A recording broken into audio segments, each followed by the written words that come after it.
Hi అండి, welcome to my channel. So ఈరోజు ఈ పర్టికులర్ ఎపిసోడ్లో మనం వచ్చరికి ఏంటి అని అంటే చాలా startups mid level companies bonds are agreement చేస్తూ ఉంటాయి, రైట్? సో ఈ పర్టికులర్ జాబ్ కావాలి అని అంటే దెన్ ఈ మ్యూచువల్ అగ్రిమెంట్ ఏదైతే ఉందో దానిపైన సైన్ చేయాలి అన్నట్టు సంథింగ్ ఈ విధంగా కొన్ని బాండ్స్ ఉంటాయి, ఓకేనా? సో అసలు ఆ బాండ్స్ అన్నది, ఆ అగ్రిమెంట్స్ అన్నది కరెక్ట్ పాత్లో ఉంటుంది అంటే మన కెరీర్ని కరెక్ట్ పాత్లో తీసుకెళ్తాయా, లేదు అంటే ఫ్రాడా ఆర్ స్కామా, లేదు అంటే ఏంటి అనే అంశం పైన, నా కాన్సెప్ట్ పైన ఈరోజు మీ ముందుకు వచ్చాను.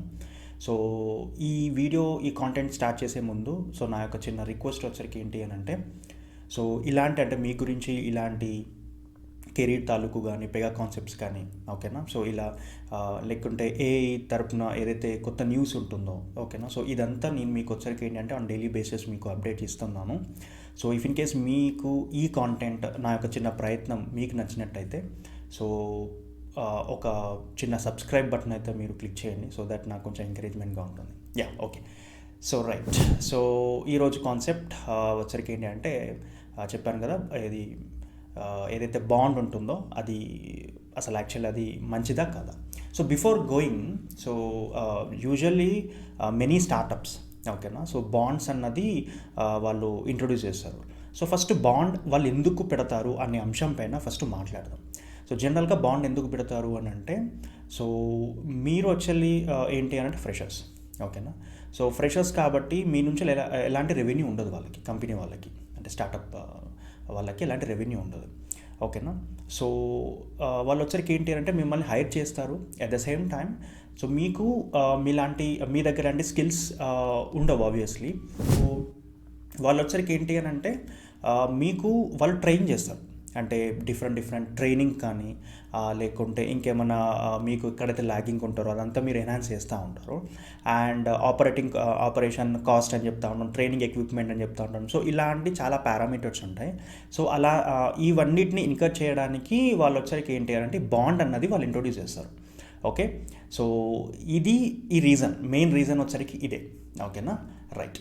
సో ఇది బాండ్ ఎందుకు ఇంట్రొడ్యూస్ చేస్తారు అనే అంశం పైన మనకు క్లారిటీ వచ్చింది.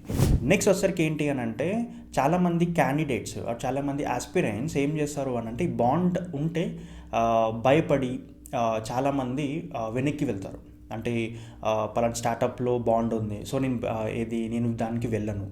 ఆర్ఎల్స్ ఇంకా కొంతమంది చాలామంది ఎలా ఉంటారు అని అంటే, బాండ్ ఉంది సో అయితే నేను వెళ్తాను.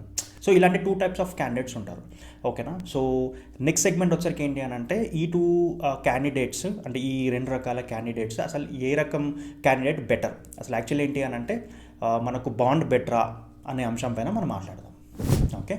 సో ఫస్ట్ వచ్చరికి ఏంటి అని అంటే, ఈ బాండ్ అన్నది మనం ఈ కంపెనీకి అంటే ఏ కంపెనీ అయితే బాండ్ పెడుతుందో సో ఆ కంపెనీకి వెళ్ళాలా వద్దా అనేది మనము బిఫోర్ టేకింగ్ డిసిషన్ మనం కొన్ని పారామీటర్ చెక్ చేయాలి, ఓకేనా? అందులోకి వెళ్ళి ఫస్ట్ పారామీటర్ వచ్చరికి ఏంటి అని అంటే, వాళ్ళు ఏదైతే జాబ్ ప్రొవైడ్ చేస్తున్నారో ఆ జాబ్ జెన్యునా కాదా అన్నది ఫస్ట్ ప్రొవైడ్ చేయాలి.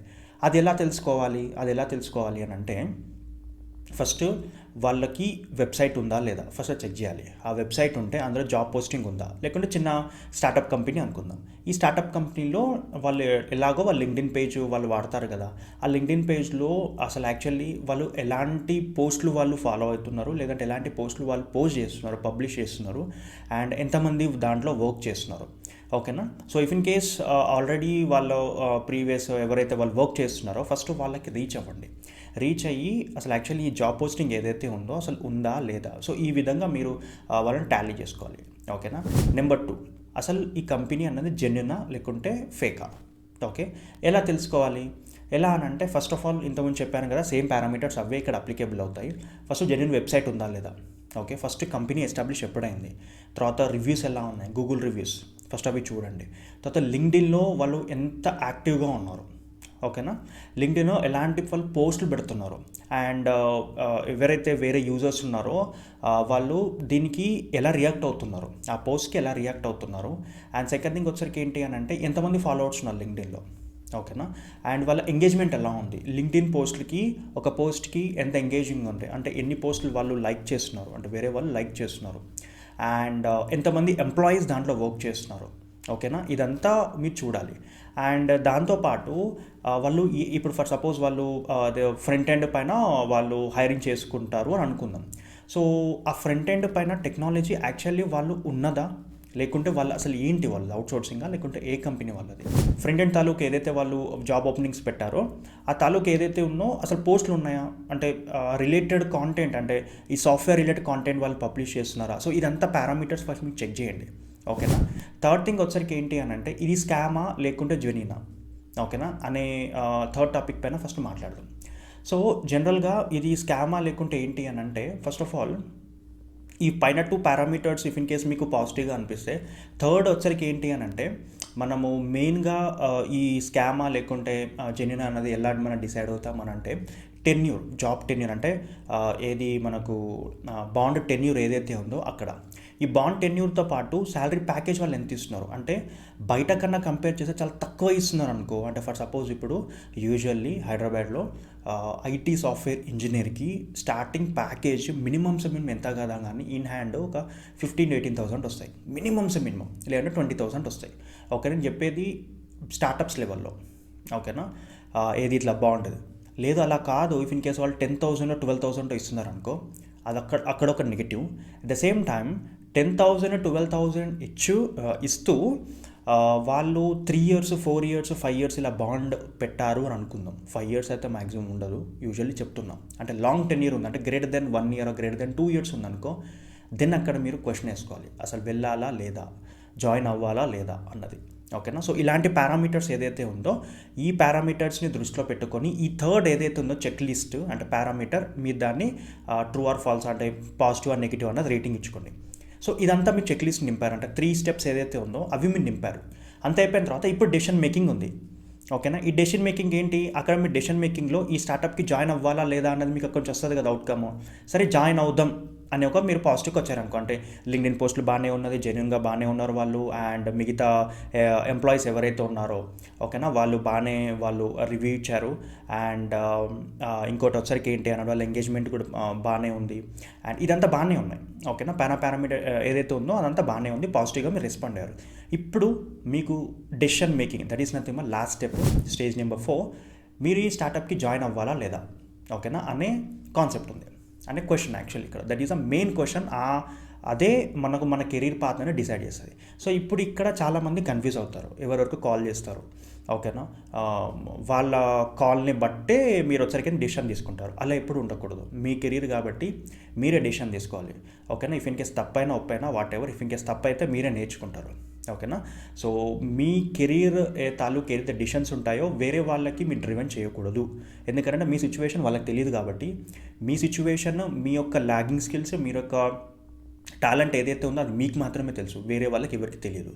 సో కాబట్టి నాకు వచ్చిన రిక్వెస్ట్ ఏంటి అని అంటే ఏ డిసిషన్ ఉన్నా కానీ మిగతా వాళ్ళకి గైడెన్స్ రూపంలో అడగండి తప్ప వాళ్ళు చెప్పిన డిసిషన్స్ ఏదైతే ఉంటాయో అది మీరు డైరెక్ట్లీ యూనో చేయకండి.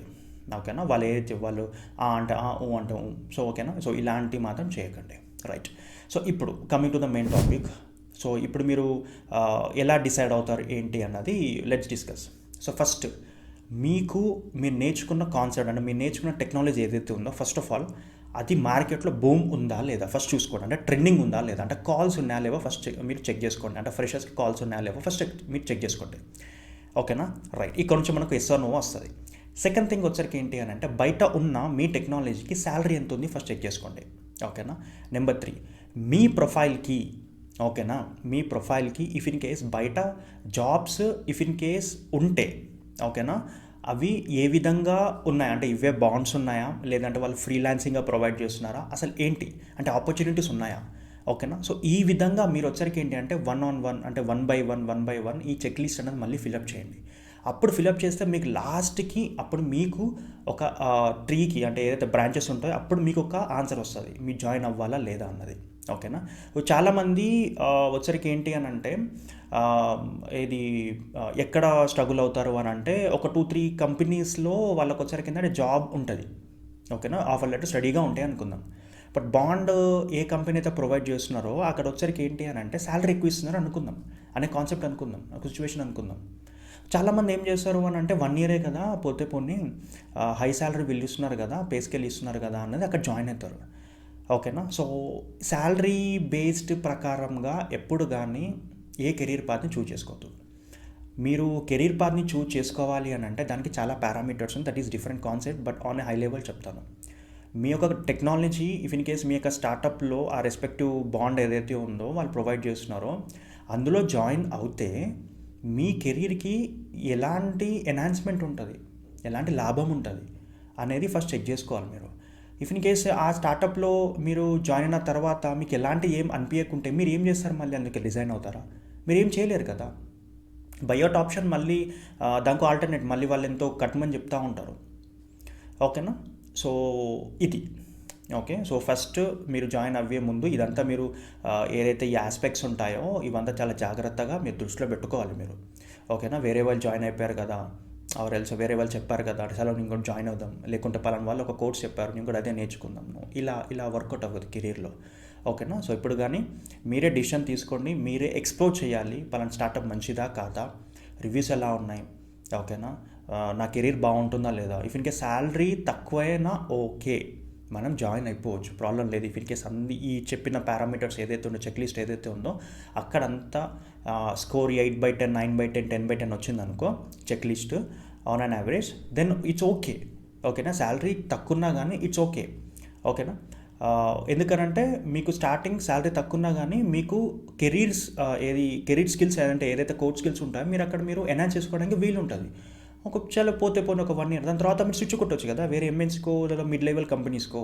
అప్పుడు మీరు 3 ఇయర్స్ లెవెల్కి మీరు కాంప్లీట్ అవుతారు. సో ఈ విధంగా మీరు ప్లాన్ చేసుకోవాలి. ఓకేనా. అంతే తప్ప మిగతా వాళ్ళు ఫోర్స్ చేస్తున్నారు, లేకుంటే మిగతా వాళ్ళు వద్దన్నారు. ఇఫ్ ఇన్ కేస్ ఆ స్టార్టప్ బాగున్నా కానీ వద్దని చెప్పారు, సో ఆ డిసిషన్ వేరే వాళ్ళు ఇన్ఫ్లుయెన్స్డ్ అయ్యి మీరు నో అని చెప్పారనుకో మళ్ళీ మీకు కాల్స్ ఉండవు. సో మళ్ళీ మీరు ఏం చేస్తారు, మళ్ళీ 980కో దానికో ఇది చేంజ్ అవుతారు. లేదు అని అంటే మళ్ళీ వేరే కోర్సు చేంజ్ అవుతారు. ఎంత త్వరగా డిసిషన్ తీసుకుంటారంటే నేను చాలా కాల్స్ కూడా వచ్చాయి. ఈ చిన్న ఎవరైతే రీసెంట్ పాస్వర్డ్స్ ఉంటారో ఫస్ట్ ఒక కోర్స్ నేర్చుకుంటారు, కాల్స్ రావు అని చెప్పేసి మళ్ళీ నాకు కాల్ చేసి మళ్ళీ ఇది వేరే కోర్స్ నేర్చుకుంటున్నా దీనికి ఎలా ఉంది అని చెప్తున్నారు మార్కెట్. ఇలా అడుగుతున్నారు. ఎందుకంత ఫాస్ట్గా మీరు డిసిషన్ తీసుకుంటారు. సో డిసిషన్ డ్రివెన్ ఎప్పుడు కానీ ఇది కరెంట్ సిచ్యువేషన్ బట్టి ఉండకూడదు. It takes some time. ఓకేనా. సో ఫస్ట్ మీరు ఉండండి, మీ సిచ్యువేషన్ ఎలా ఉంది, స్కిల్స్ ఎలా ఉన్నాయి, మీరు మార్కెట్ స్టాండర్డ్కి తగ్గట్టు మీకు స్కిల్స్ ఉన్నాయా లేవా ఇదంతా మీరు ఆలోచించుకొని అప్పుడు మీరు డిసిషన్ తీసుకోండి. ఓకేనా. సో ఇది ఈరోజు టాపిక్. సో ఓకేనా. సో ఇఫ్ ఇన్ కేస్ మీకు ఇలాంటి కాన్సెప్ట్స్ మీకు నచ్చింది అనుకుంటా, ఇఫ్ ఇన్ కేస్ మీకు వాల్యుబుల్ అనిపిస్తే ఓకేనా, సో మీరు షేర్ చేయండి. ఎందుకంటే మిగతా చాలామంది ఇప్పుడు ప్రతి ఏ ఇంట్లో చూసినా కానీ ఒకరు పక్క బీటెక్ ఉంటున్నారు. ఓకేనా. సో అలాంటి మేబీ చెప్పలేం, మీరు షేర్ చేస్తే మిగతా వాళ్ళకి మేబీ వాళ్ళు ఇన్ఫ్లుయెన్స్ అవుతారు కావచ్చు. నేను చెప్పిన టాపిక్స్ లేకుండా నేను చెప్పిన పారామీటర్స్ ఏదైతే ఉంటాయో మేబీ వాళ్ళకి నచ్చవచ్చు, మేబీ వాళ్ళకి ఎక్కడో ఒక దగ్గర యూస్ఫుల్ అవ్వచ్చు. ఓకేనా. సో ఇంతమించి ఏం లేదు. Okay. So if in case మీకు నచ్చితే జస్ట్ ఇన్ కేస్ మీరు సబ్స్క్రైబ్ చేసుకున్నట్టయితే సో సబ్స్క్రైబ్ చేయండి, నాకు కొంచెం ఎంకరేజ్మెంట్ ఉంటుంది. ప్లస్ మిగతా వాళ్ళకు కూడా కొంచెం హై రీచ్ ఉంటుంది ఎవరికైతే నీడ్ఫుల్ ఉందో. ఓకేనా. సో ఇఫ్ ఇన్ కేస్ ఇంకా మీకు ఏమైనా వాల్యుబుల్ సజెషన్స్ ఇవ్వాలనుకుంటే క్వశ్చన్స్ ఉన్నా కానీ ఓకేనా, so then drop your comments down. Okay. All right. చలో, ఆల్ ది బెస్ట్. బాయ్.